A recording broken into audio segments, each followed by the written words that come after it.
Bueno, pues buenos días. Perdonad un poquito el retraso, pero ha sido porque hemos tenido que ajustarlo todo para encajarlo en este horario. Nosotros somos José Manuel Jurado, que es él, y Juan Moreno. Ahora nos presentamos más formalmente. Y esta charla va precisamente de... tenéis Azure, además, como os han regalado un paquetito de suscripción, ya lo tenéis, ¿vale? Y ¿qué hacemos ahora? ¿Cuáles son los primeros pasos que tenemos que dar para montar o bien un proyecto de cero o bien teniendo un SQL Server que ya está funcionando on-premises, cómo me lo llevo a la nube? ¿De acuerdo? ¿Qué es lo que tenemos que hacer? ¿Qué tenemos que seguir? Entonces, lo primero, gracias a nuestros patrocinadores. Ya sabéis que sin ellos este tipo de eventos no sería posible, con lo cual muchísimas gracias. Y nos presentamos. Bueno, pues yo soy José Manuel Jurado, soy ingeniero de escalación de Azure, Subject Master Expert en tecnología y speaker en varios eventos. Yo soy Juan Moreno, soy ingeniero de SQL Server Core, es decir, yo vengo de on-premises, he estado también en Virtual Machine, en Azure en Virtual Machine, y bueno, pues también soy speaker en varios eventos. Es decir, nosotros lo que queremos que entendáis con esto es que no venimos a venderos absolutamente nada porque no somos de marketing. Nosotros venimos de soporte, ¿de acuerdo? Es más, nosotros lo que solemos ver es la parte fea del producto, con lo cual nosotros estas presentaciones las basamos en nuestra experiencia, en lo que los clientes nos preguntan, en los casos que se abren y en cómo los resolvemos y las mejores formas que vemos nosotros de solucionar determinados problemas en las migraciones, ¿de acuerdo? Luego, seguramente, si hay alguien de marketing aquí de Microsoft, luego nos harán, eso no se dice, pero nosotros venimos de soporte, no somos de marketing, ¿vale? Pues ahora empezamos a ver, por ejemplo, es decir, cuando nosotros tenemos ya la nube, hemos comprado, hemos adquirido nuestra suscripción, ahora es cómo lo hago, es decir, cómo empezamos. Y nos surgen muchísimas preguntas. Nos surgen preguntas como qué, cuáles, cómo hago esto, cómo hago lo otro. Así que lo que vamos a intentar explicaros es cómo deberíais hacerlo, cómo serían los diferentes pasos a seguir. Iremos punto a punto explicando todas esas opciones. Así que, sí, por ejemplo, lo primero es, ¿qué tenemos? Sé que suena perogrullada, pero es lo primero que tenéis que plantearos vosotros. Es decir, ¿se puede migrar todo a la nube? La respuesta de marketing sería, claro, hombre, o sea, es cuestión de tiempo, esfuerzo, dinero y ya está. Por experiencia, hay determinadas cuestiones que de momento deben seguir on-premise, bien por temas legales, ¿vale? Aunque nosotros somos de hecho la única nube que cumple con absolutamente todos los requisitos legales, tanto de seguridad como de protección de datos, pero sí es cierto que a no ser que tengamos también nuestros aplicativos en la nube y demás, sí vamos a tener cierta latencia que para determinado tipo de aplicaciones puede suponer un pequeño problema, ¿vale? O a lo mejor el volumen de datos que manejáis pues económicamente todavía no os llega a compensar, lo que sea, pero lo más importante primero es ver qué tenemos. ¿Por qué? Porque además luego veremos que tenemos distintos sabores para subir a la nube, con lo cual tenéis que decidir dónde podéis ir por cuestiones de compatibilidad, etcétera, ¿vale? la siguiente sería cuáles son sus características. Vamos a revisar las diferentes opciones que tenemos, revisaremos qué opciones tenemos, qué compatibilidad entre las diferentes versiones migrando de on-premise a Azure. También veremos un ejemplo de cómo nos conectamos. La verdad que a lo mejor podéis pensar, oye, conectarnos es usar el Management Studio y ya está.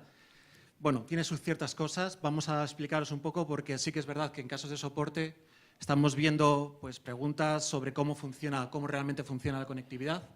Daos cuenta que podemos tener entornos híbridos, parte on-premise, parte en la nube, con lo cual hay muchas dudas acerca de conectividad. Oye, ¿cómo meto este nodo aquí para que el Always On funcione, por ejemplo, y cosas así?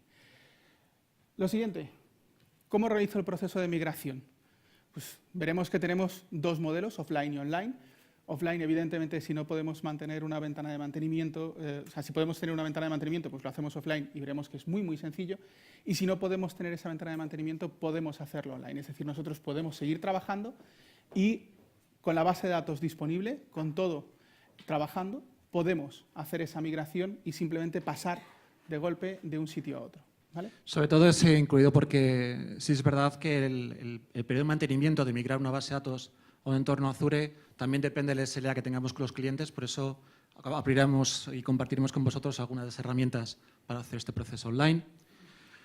Luego también importante es cómo lo monitorizo, es decir, qué herramientas dispongo en el portal o qué herramientas puedo usar con el Management Studio para monitorizar, ver cómo va mi rendimiento, ver qué opciones tengo, qué problemas tengo con la base de datos ya migrada. Luego también importante es, ahora que está el GDPR muy de moda, ¿no? El GDPR. Entonces, os explicaremos un poco qué opciones tenemos para proteger nuestros datos. ¿Vale? Una vez que hemos migrado, qué opciones tenemos, qué opciones para poder un poco complementar todo ese GDPR más... Intentar responderos un poquito a la pregunta que hacéis siempre de ¿es segura la nube? Que está ahí arriba y, joder, todos hemos visto las fotos de estas chicas que se sacaban de Apple, las fotos, y de repente se las han quitado. No nos pasa. A nosotros esas cosas no nos pasan. ¿Vale? Y finalmente hablaremos también, un tema importante, es el tema de la disponibilidad. Por defecto, en Azure tenemos múltiples copias, tenemos alta disponibilidad firmada y en acuerdo con un SLA con clientes, pero también os hablaremos un poco de lo que podemos a nosotros añadir más a esa alta disponibilidad para intentar evitar cualquier problema que podamos tener. Entonces, lo primero, ¿qué tenemos? Tenemos dos partes. Por una parte on-premise, es decir, todo aquello que tenemos nosotros instalados en local, y por otra parte tenemos lo que es la nube, en nuestro caso, pues Azure. ¿Qué es lo que ocurre? Que nosotros, cuando hablamos de on-premise, nosotros vamos a tener pues nuestras aplicaciones con multiproceso, con todo lo que estamos acostumbrados. Podemos tenerlo en Linux, podemos tenerlo en Windows, en fin, podemos tener APS. ¿Sabéis lo que es APS? No. ¿Nadie sabe lo que es APS? ¿No? Jolín. Venga, pues ¿qué tú te APS es un emocionas sistema distribuido de base de datos que digamos que distribuye la carga entre varios servidores. ¿Vale? Es un data warehouse en el puro sentido, es decir, tienes múltiples máquinas, múltiple almacenamiento para responder una sola query. Antes en SQL lo normal es que hay un servidor detrás que responde a la query y te devuelve los datos. En APS vas a tener como una serie de rack, una serie de máquinas que van a responder todas al unísono hacia una query que vayas a hacer. ¿Vale? Es normal que no sepáis lo que es APS, porque si no, pues alguno estaría todavía llorando porque ha tenido que empeñar el Ferrari para poder pagarlo y esas cosas. ¿Vale? O sea que es normal que no sepáis lo que es APS. ¿Qué es lo que tenemos nosotros on-premise? Bueno, pues tenemos fundamentalmente máquinas físicas. Sobre esas máquinas físicas nosotros podemos haber hecho nuestra virtualización con el tipo de virtualización que hayamos elegido, pero estamos acostumbrados a manejar nuestra máquina. ¿Qué significa eso? Que nosotros realmente somos responsables de todo lo que es la infraestructura, tanto de hardware, lo que llamamos vulgarmente el hierro, como de software, como toda la capa lógica. Eso supone que nosotros vamos a tener que pegarnos con toda la capa de red, toda la capa de almacenamiento, con toda la capa de los servidores, tanto máquina como sistemas operativos y demás, la virtualización, todo lo que es el middleware, es decir, controlamos absolutamente todo. Controlar todo es muy bueno, está muy bien, pero también requiere más esfuerzo, requiere más personal, requiere gente dedicada, requiere mucho tiempo que tenemos que invertir en ese tipo de cuestiones. ¿Vale? Y luego tenemos la parte de Azure. Tenemos dos entornos, como supongo que conocéis, que son máquinas virtuales, IaaS, y la plataforma as a Services, PaaS. De ahí, de IaaS, como veis, pues vamos a tener también los mismos entornos. Tenemos Linux, Windows y Docker. Todos sabíais que disponemos ya de Linux, ¿no? Sabéis que ahora Microsoft es Linux friendly, ¿no? ¿Sí o no? Vale, están disponibles, podéis utilizarlas cuando queráis, hay máquinas de prueba que podéis directamente montaros la plantilla, no hace falta tener conocimientos previos de Linux, si los tenéis mejor que mejor, pero con la plantilla directamente obtenéis una máquina con el SQL Server 2017 y el Linux, cualquiera de las distribuciones de Linux que soporta SQL Server, con lo cual no tenéis prácticamente nada que hacer, simplemente ir dándole casi a Next. Seguir directamente al portal y elegir una máquina. Todo esto lo que nos indica es que más o menos es un 100% de compatibilidad con IaaS, porque básicamente sería cambiar el entorno físico virtual de vuestro data center con el servidor virtual que va a asistir a SQL, con lo cual tendríamos un 100% de compatibilidad más una rápida provisión. Esto lo que nos dice es que básicamente necesito montar las máquinas, recuperar el backup y tendría la accesibilidad. Sí, sabéis que hay, dentro de Linux, por ejemplo, sabéis que todavía tenemos ciertas limitaciones porque hay todavía una serie de servicios que no estamos ofreciendo aún en Linux.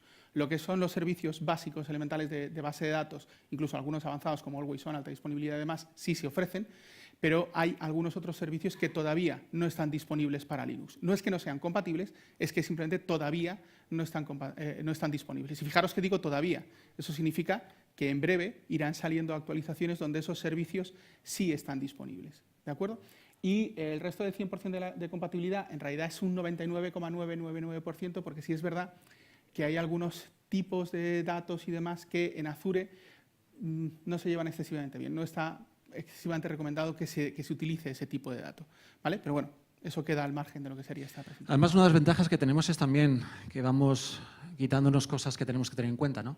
Por ejemplo, ahora mismo los aspectos de virtualización, de manejo del almacenamiento, de networking, todo eso nos lo quitamos porque digamos que Microsoft va a hacer esa labor por nosotros, con lo cual nosotros tenemos que cargarnos un poco de mantener esas aplicaciones, de instalar los Service Packs en nuestro entorno, etc.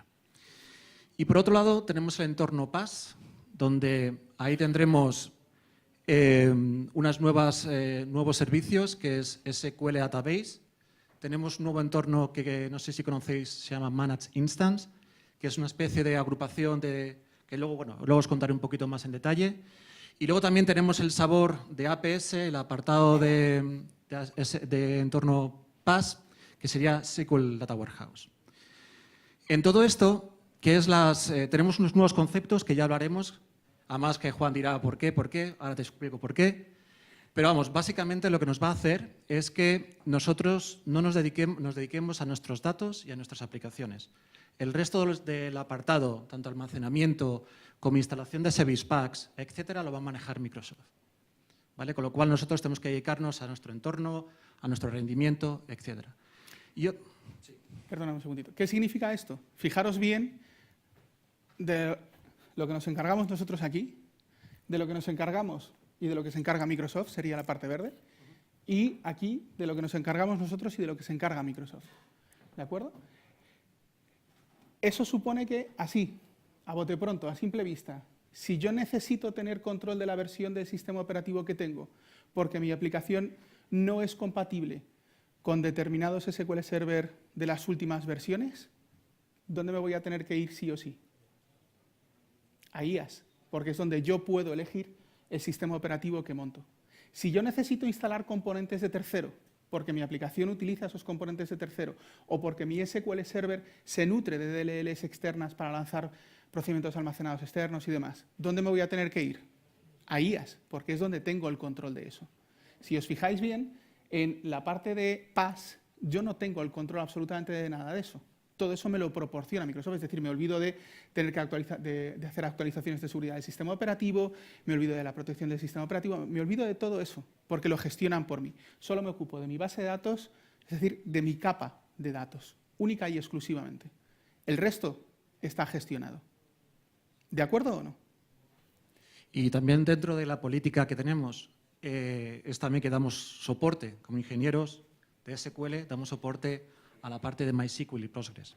Es decir, ahora mismo estos mismos entornos de plataformas a services lo podemos también nosotros usando MySQL y Postgres. Vale. Que conste que para vosotros es totalmente transparente si ese MySQL o ese Postgre está funcionando sobre Linux o sobre Windows. No os importa. ¿Por qué? Porque vosotros no gestionáis el sistema operativo, no os encargáis de él. Vosotros lo que tenéis es el servicio de MySQL o el servicio de Postgre y ya está. Claro. Y por eso nosotros establecemos incluso la alta disponibilidad, las réplicas, todo eso está manejado directamente por nosotros. Pues, ¿cuáles son sus características? Juan, ¿me puedes contar un poco parte de IaaS? De IaaS. Vale, en IaaS, ¿qué es lo que tenemos? Pues lo que tenemos es una máquina virtual. ¿Qué significa esto?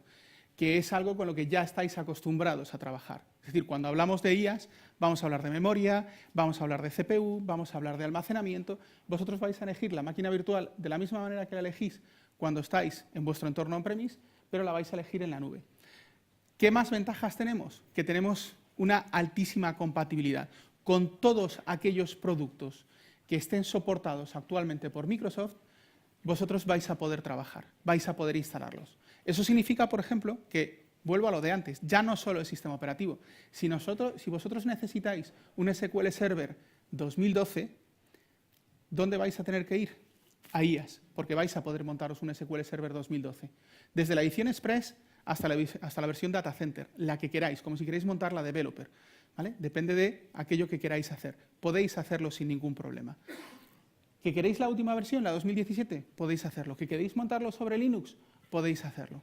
¿De acuerdo? Porque vais a tener el control absoluto de los parches que instaláis, el sistema operativo, el tipo de SQL Server que instaláis, la versión, la edición, los componentes de terceros que instaláis. ¿De acuerdo? Es decir, es básicamente como si tuvieseis una máquina virtual en vuestro sitio, en vuestro propio data center. Y por otro lado tenemos PaaS, con lo cual hemos comentado que teníamos los tres entornos. Uno sería SQL Database, que como veis está orientado a base de datos, es decir, no crearemos servidores, vamos a crear servidores, pero van a ser entidades completamente lógicas, no van a ser físicas, y nos dedicamos a crear base de datos y a aplicarle una serie de recursos. Vamos a tener el entorno Enterprise, es decir, no hace falta que digamos, oye, pues necesito un business, necesito un web. Básicamente tendremos todas las opciones disponibles de Enterprise Edition. Aparte, tendremos un 2017 y con una evolución continua. Esto significa que incluso antes de que salgan mejoras en el SQL on-premise o en el paquete de instalación del binario, es posible que lo tengamos nosotros antes en la parte de Azure. Ahora, eso sí, veis que él es mucho más serio que yo. ¿Por qué? Porque utiliza palabras como DTU. ¿Quién sabe aquí lo que es una DTU? Levantad la mano los que sabéis lo que es una DTU. ¿Ves? Ya hay gente que está usando. Sí, vale. Estoy seguro que si te pregunto qué es una DTU, me la defines perfectamente, ¿verdad? Qué cachondo, una unidad de medida, ¿eh? Sí, vamos, lo saben perfectamente. Pero estoy muy contento de decirte, Juan, que por fin hemos conseguido tener cores. O sea, la gran pregunta que había y la gran pregunta que teníamos era, joder, tengo una máquina con 10 cores, ¿cómo lo paso a Azure SQL, ¿no? ¿Cuántas DTUs? DTUs necesito, sí, sí. Bueno, pues ya tenemos VCore, es decir, ahora ya sí que podemos elegir cuántos cores necesitamos o cuántos cores queremos tener para nuestra base. Con lo cual, es una gran ayuda. Lo tenemos solamente ahora en North Europe, en el norte de Europa, pero joder, la verdad que cuando vimos si esto funcionaba, nos dio una alegría pero no te vas a librar tengo de que explicar decir lo que que es una tengo que DTU. decírselo. No te vas a librar, explica lo que es una DTU. ¿La equivalencia en DTU por core? No te lo puedo decir. Lo siento. Yo te lo puedo decir luego, pero luego te tendríamos que matar. Lo siento. No, es una gran pregunta, pero es que no puedo... Sí. ¿Alguien ha calculado? Sí, yo creo que al final hay trucos. O sea, hay gente que sí, he visto varias URLs que dicen eso. Y hay algunas bastante aproximadas. sí, y hay algunas aproximadas. Y algunos que usan DMVs, por ejemplo, han conseguido sacar, en base a la memoria, en base a OS Performance, no sé qué, y algunas cosas más, han conseguido acercarse bastante. El tema es que no podemos decirlo por temas de confidencialidad, ¿vale? Pero sí que hay una media que te dice cuántos cores tienes. No, pero no solo por eso, sino porque la DTU, ahora os lo explicará él, que es el que trabaja con ese tipo de cosas más directamente, pero la DTU no es una medida equivalente al core. Exacto. La DTU es la capacidad transaccional que nosotros tenemos. Eso se basa en core, memoria y almacenamiento. Con lo cual es una medida de esas tres cosas. Te lo sabes mejor que yo, Vale. macho. Por supuesto, si te oigo todo el rato. No, pues sí. No, es eso. Es más o menos el número de transacciones por segundo que puedes hacer. Contra más DTUs tengas, más capacidad en términos de CPU, memoria y almacenamiento y ops tendrías. ¿Vale? Eso. Va ligado a los tres conceptos, básicamente a la CPU y al almacenamiento tanto en los datos como en el archivo de transacciones. Digamos que se calcula CPU más y el acceso de entrada y salida del disco. Por ejemplo, estándar y premium tienen más DTUs premium, aparte de que tienen un poquito más de cores en diferentes, sobre todo es por la velocidad del almacenamiento. O sea, es una buena... O sea, estándar es como discos magnéticos y SSDs. Pues más o menos podemos decir que estándar sería acceso remoto a un magnético, ¿vale? Y premium sería más un entorno SSD. Por eso la diferencia cuando suben DTUs, ¿vale? Más o menos sería eso. Pero sí, está cerca. ¿Queda más o menos claro lo que serían las DTUs? ¿Sí o no? ¿Sí? Vale, es una unidad simplemente de medida Pero en este caso de capacidad de transacciones por unidad de tiempo. ¿De acuerdo? Luego, por otro lado, tenemos lo nuevo que hemos sacado hace muy poquito, un mes y algo, es Managed Instance. Viene porque con SQL Azure tenemos ciertas limitaciones al manejar las bases, digamos, a nivel de instancia. Estamos acostumbrados a poder cambiar ciertos parámetros de la instancia que en SQL no nos deja, ¿vale? Lo podemos hacer a nivel de base. Azure. Perdón, SQL Azure, perdona. Joder, ¿cómo te pones? Entonces, digamos que el Managed Instance sería como una mezcla entre lo que podemos hacer con IaaS más las opciones que tenemos con SQL Azure. ¿Cómo te tiras el rollo? Claro, joder. No. Estamos súper orgullosos O sea, de esto. cogen una parte de lo que IaaS permite y os lo permite. Y lo permite. Pero No, una parte. y la parte importante es, sobre todo, es que nosotros tendremos acceso a la instancia, podemos modificar los parámetros que estamos acostumbrados, podemos crear bases de datos y aparte tendremos que los backups y la alta disponibilidad nos mantiene Microsoft y los backups, con lo cual tenemos ciertas mejoras a nivel de que nos ahorra de trabajo. No es que queramos, hay alguna pregunta que a veces surge y dice, joder, ¿queréis quitar a los DBAs? No, yo soy DBA y te aseguro que no es eso. Lo más divertido es dedicarte al tema del tuning, no a que tu máquina vaya mejor, más que cosas como aburridas, digamos yo, a menos para los backups y la alta disponibilidad, porque luego tienes que dar Como hay muchas aquí algún explicaciones. operador te va a decir, aburrido mi trabajo. No, yo digo nada. Luego, también es importante lo que hemos sacado, y ahora veréis, son las VNets. Tenemos preguntas, sobre todo, para trabajar con entornos virtuales y asociadas a nuestro VNet. También máximo, que son los 35 terabytes que podemos poner, porque en SQL Azure, ahora mismo, por base de datos, el máximo que tenemos son 4 terabytes de base de datos. Y luego podemos usar el backup, el restore normal de backup, que en el SQL Azure hay que transmitir los datos, que ya lo veréis ahora, pues con formatos especiales, ¿vale? Básicamente, antes de meternos con, Sí. con el tercer sabor, para que veáis, aquí tenéis control de absolutamente todo lo que es la capa de software, ¿vale? Aquí tenéis control de la base de datos. Ojo, que estoy hablando de la base de datos, diferenciarlo bien. Y aquí tenéis control sobre la instancia, ¿vale? No completo, pero sí sobre la gran mayoría de cuestiones que atacan a la instancia y que van con la instancia. Eso significa que hay una serie de servicios que, a partir de que sale Managed Instance, Azure puede ofrecer también, que antes Azure DB no podía porque era solo una base de datos. Tenías una pregunta.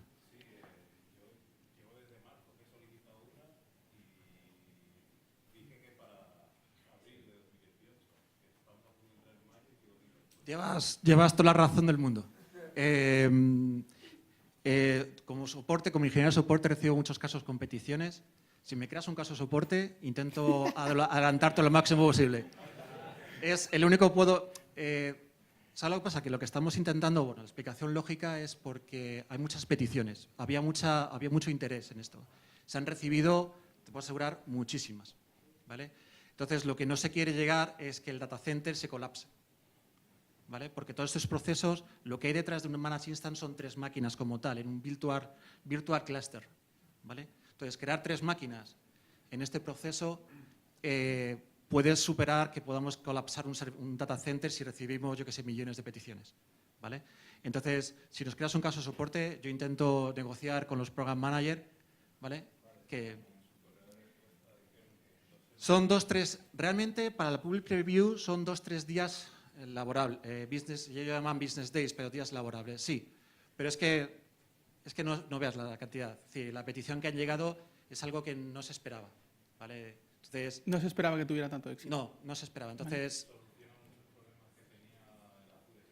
sí, no, de hecho, yo digo, si hay clientes como tú o como otras personas que nos crean casos de soporte para que nosotros hablemos con los program manager porque por sus proyectos especiales necesitan tenerlo lo antes posible. Nosotros intentamos hacer ahí un poco de enlace para intentar un poco darle ahí chicha para que nos dejen, y a veces conseguimos y a veces pues tenemos que esperar, ¿vale? Pero sí, la verdad que se planteó en 2-3 días y esto ha sido, es que un montón de peticiones.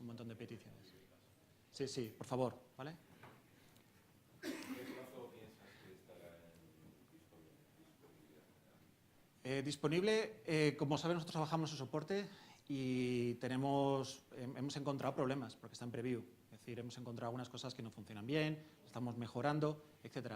No sé exactamente cuándo estará. Hay una especie de fecha, ¿vale?, que manejamos internamente que no puedo compartir, ¿vale?, porque no sabemos exactamente todas esas pruebas, pero se hace la preview, ¿vale?, porque tenemos que ver todo, ¿vale? Pero vamos, yo creo que antes de este año, a finales de este año, estará para usarlo. De hecho, lo están usando ahora muchos clientes y, de hecho, ha habido clientes que han trabajado con la entorno privada, que son clientes muy grandes, que han estado soportados por el equipo de producto.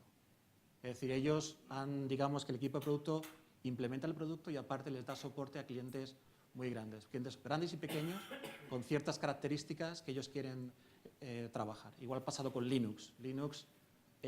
Hay clientes que han usado Linux antes de incluso que saliera como vista pública. Es de donde se coge el feedback para poder ir mejorando el producto, para ver determinados fallos que puede dar, o bien con volúmenes muy grandes de datos, o bien con los requerimientos de clientes pequeños. O sea, no creáis que es solo con clientes grandes, también se cogen clientes pequeñitos porque tienen distintos requerimientos. Se buscan industrias, se buscan fórmulas de cada uno donde trabaja. Pasa al siguiente, que si no, no vemos. Y luego está la parte de Data Warehouse. En la parte de Data Warehouse, como comentaba, bueno, el tema es que son casi 60 máquinas, es decir, una query puede estar atendida o distribuida la carga por 60 máquinas. Eso es lo que se llama distribuida, ¿vale? Es un entorno que sí que es verdad que Juan dirá lo del Ferrari, pero sí, es verdad, es un entorno caro. Puedes manejar hasta 1 petabyte de información, pero es para volúmenes de información donde lo importante es el acceso a los datos lo más rápido posible.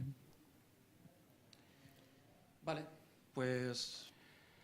Bueno, pues lo que vamos a hacer ahora es un análisis DAFO, es decir, ver las debilidades, ver las oportunidades que nos generan, los posibles, las fortalezas que tiene nuestro producto, los distintos productos que tenemos. Por ejemplo, ¿qué nos encontramos cuando nosotros vamos a IaaS? Pues vemos que el tamaño de base de datos que nosotros podemos manejar está igual que en on-premise o igual que en la capacidad de vuestro bolsillo para comprar storage en Azure. ¿Vale? Uno de los dos, el que menos sea. Control de software instalado. Lo hemos dicho antes. Vosotros vais a controlar tanto las aplicaciones de terceros que queráis instalar allí, como el sistema operativo, como la versión y edición de SQL Server. Lo siguiente, es plenamente compatible con todas las funcionalidades de Transact SQL y de CLR. Es decir, podéis tener desarrollos en CLR, embeberlos y corre perfectamente dentro de IaaS. Eso es una cosa que tenemos en SQL Azure, por ahora no se puede usar CLR. No. ¿Vale? Interconexión entre bases de datos. Nosotros tenemos dentro de nuestra instancia, dentro de nuestra máquina, distintas bases de datos y vamos a poder hacer cross-database con cualquier query que tengamos. Incluso podemos meter linked servers, no tenemos ningún problema en eso. Podemos hacerlo. En SQL no podemos. Ya os dirán pues, que no es posible. Hay workarounds, es decir, hay rutas alternativas, hay soluciones alternativas que intentamos ofrecer, pero como tal y como lo hacemos y como estamos acostumbrados a hacerlo on-premise, no se podría, mientras que ni así. Y tenemos DTC, ¿vale? Es decir, tenemos transacciones distribuidas, el control de transacciones distribuidas.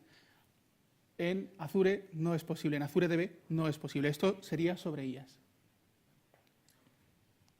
Luego estaríamos con la parte de PaaS. Es una de las ventajas que tenemos es la elasticidad. Significa que yo puedo migrar, puedo cambiar. Yo creo una base de datos en un entorno estándar con 100 DTUs y puedo decirle, pues ahora mismo necesito DTU 200. Y la base de datos va a estar online ese proceso y lo puedo migrar. Tengo una elasticidad de ir cambiando según mis necesidades. Además, voy pagando por horas. Diferencia entre elasticidad y escalabilidad. Nosotros en IaaS somos escalables, no somos elásticos. ¿Qué significa escalable? Que si yo necesito más potencia, lo que voy a tener que hacer es pasar de una máquina a otra. ¿Entendido? Muy fácil si yo tengo que pasar simplemente de una máquina menos potente a una máquina más potente dentro de la misma familia, más complicado si tengo que pasar dentro de una familia a otra familia. ¿De acuerdo? ¿Qué es lo que tenemos que hacer? Lo mismo que hacemos cuando estamos on-premise con nuestra máquina virtual. Tenemos que pararla para poder pasar a la otra máquina. Si tenemos un sistema de alta disponibilidad, bien un clúster, bien always on o lo que sea, simplemente es hacer un failover, levantar primero una, escalarla, hacer failover y escalar la otra, con lo cual no tendríamos tiempo de baja de servicio, ¿vale? Sí. Pero si solo tenemos una máquina, tendremos una parada de servicio. Es la diferencia con la elasticidad, que ellos no tienen parada de servicio, es dinámico. ¿De acuerdo? Luego, por otro lado, tenemos ahorro de costes, sobre todo por el almacenamiento, porque, por ejemplo, en IaaS pagamos por ese almacenamiento, mientras que en PaaS ya está incluido.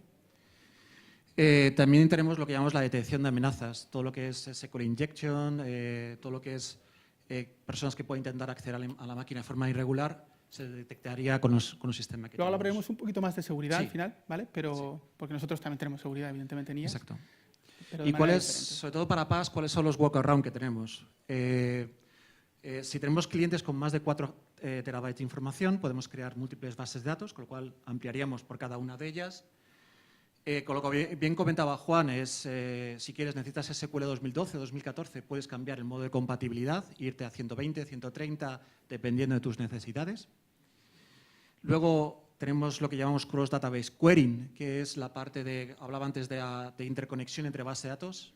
Pues con Cross Database Query se podría hacer perfectamente, poder conectarte desde una misma conexión a otra base de datos.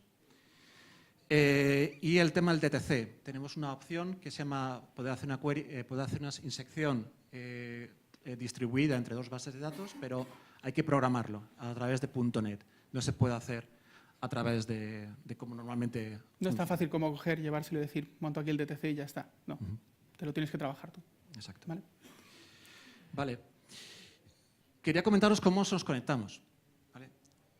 Bueno, SQL Azure o PaaS, ahora mismo os podemos conectar usando casi todas las tecnologías, programas que tenemos. Como veis, Cesar, PHP, Ruby, etc. Nos conectamos a través del puerto 1433. ¿Vale? Como algunos, oye, ¿por qué el 1433? ¿No se puede cambiar el puerto por defecto? La pregunta es no. Ahora mismo, tanto en Managed Instant, en SQL Data Warehouse y SQL Azure, ese puerto 1433 está abierto. Lo que pasa es que... Pequeño inciso Sí. de seguridad. Luego hablaremos más de seguridad, ¿vale? Pero los que os lleváis las manos a la cabeza diciendo, ahora dejar el puerto por defecto, por Dios, voy a morir. No. Es simplemente por defecto, por una serie de requisitos que tiene internamente para trabajar, pero luego hablaremos de seguridad. El tráfico irá encriptado, ¿vale? Y solamente se usará el protocolo TCP. ¿Qué es lo que pasa? Que es el primer intento de conexión que hará esa persona que está ahí, lo que hace es conectarse a un proxy. O sea, no hay acceso directo a vuestro servidor en PaaS, en Azure, SQL.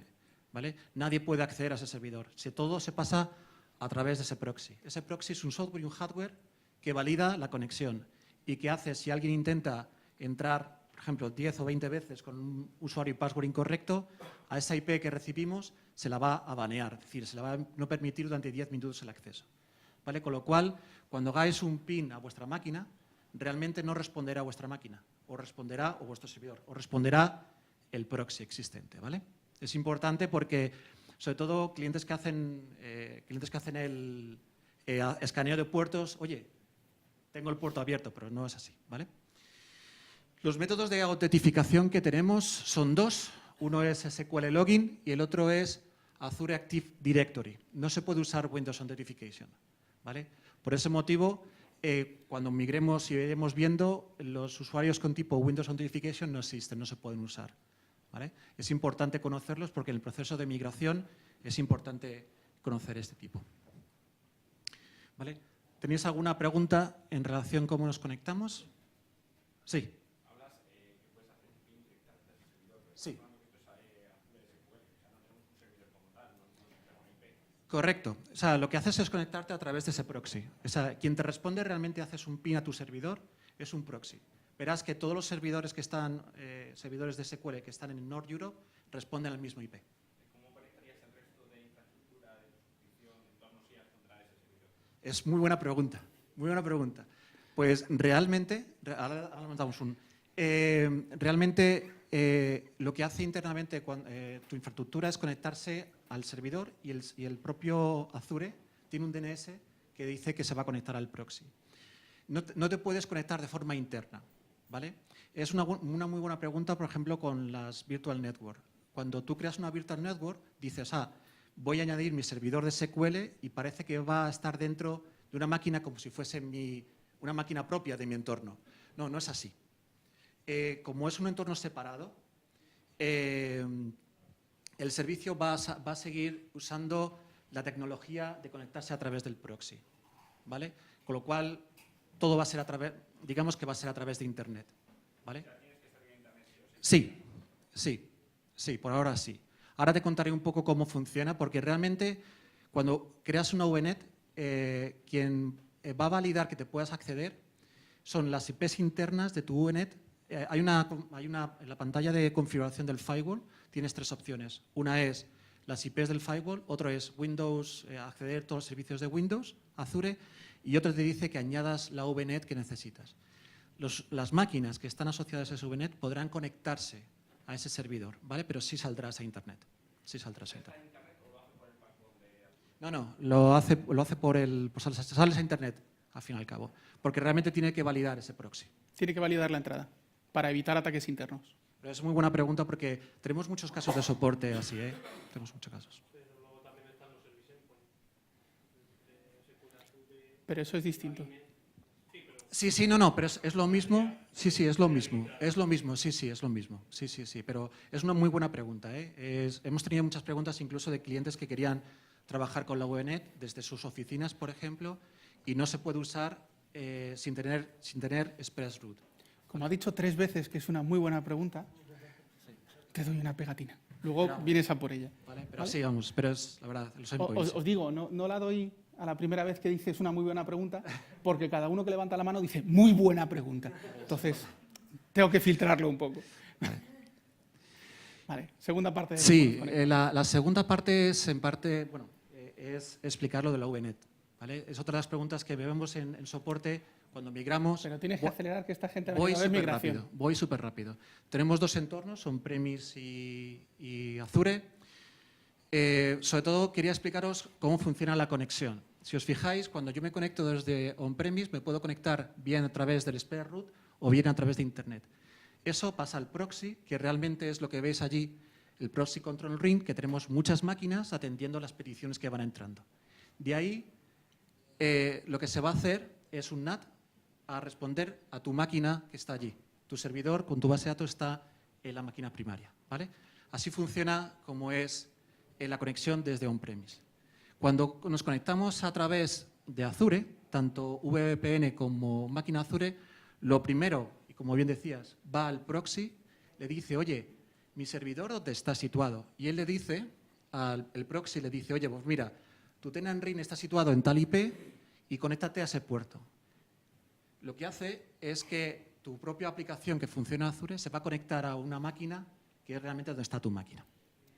¿Vale? Hay lo que se llama un proceso de redirección.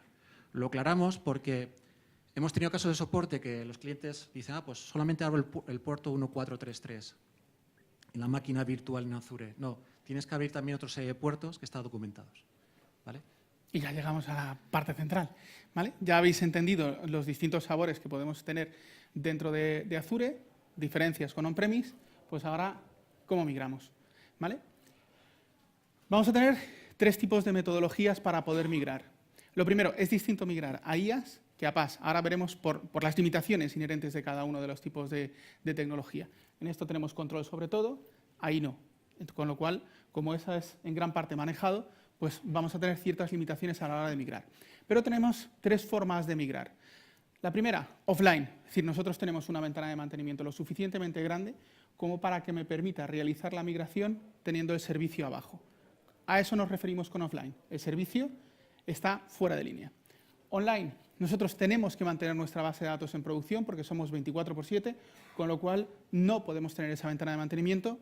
¿Puedo migrar? Sí, podemos migrar. Ahora veremos qué tipo de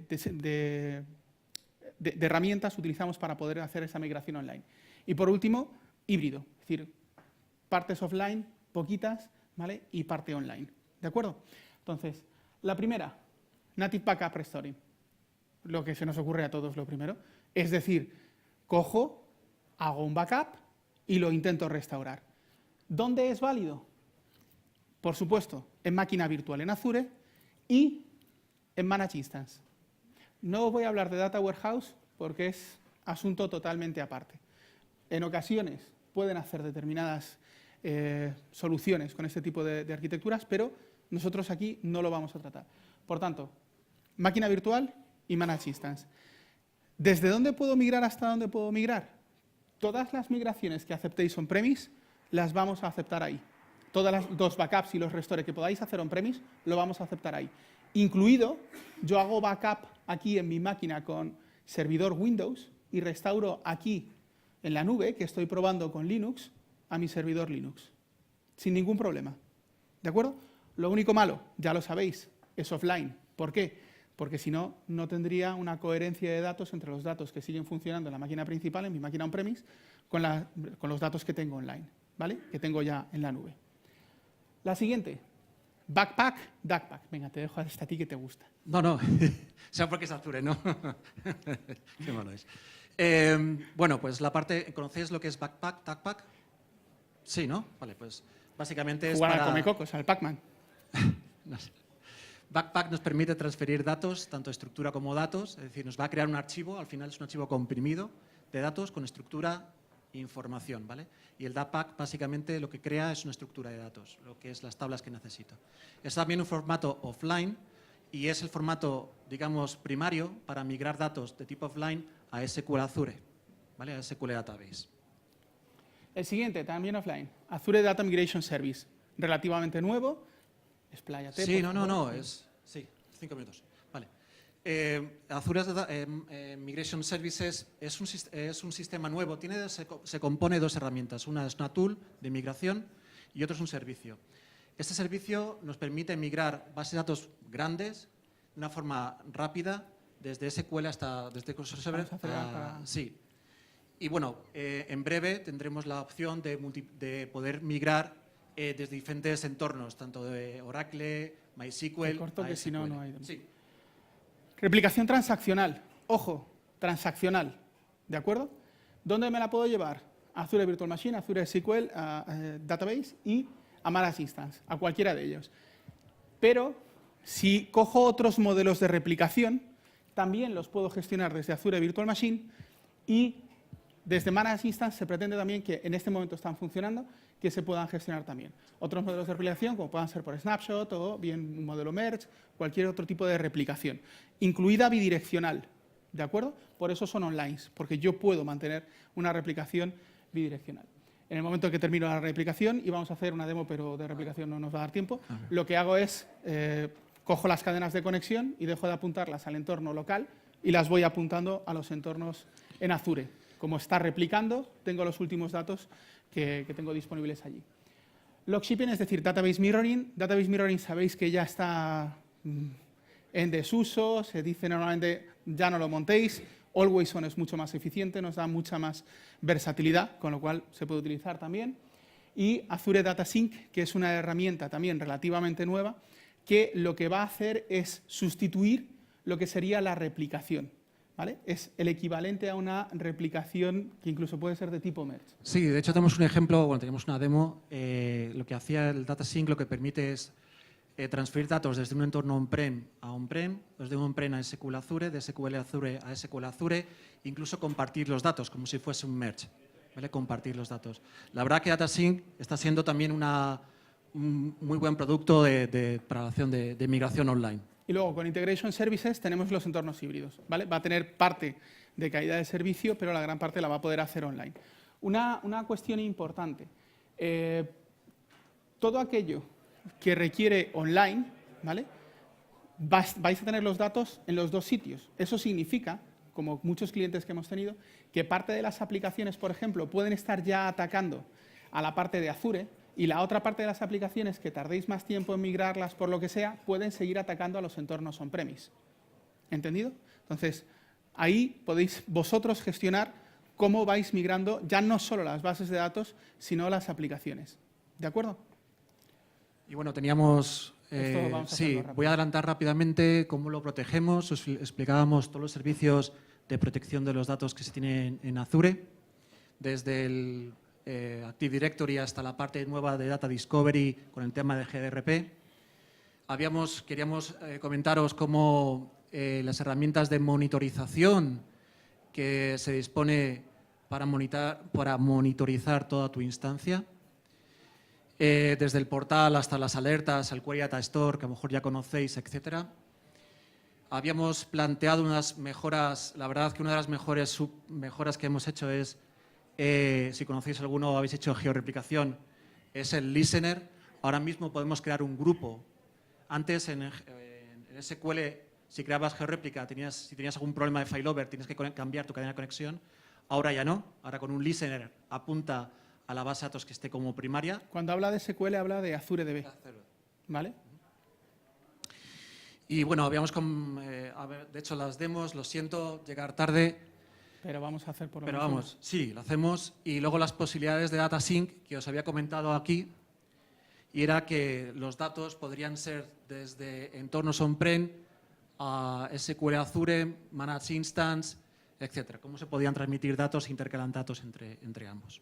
Es decir, lo que podemos hacer es que queremos hacer la migración en 2 fases, queremos hacer unas pruebas y demás, o tenemos determinadas aplicaciones que van a tardar un poquito más en desarrollarse, pero queremos ir migrando los datos a Azure para gestionar menos.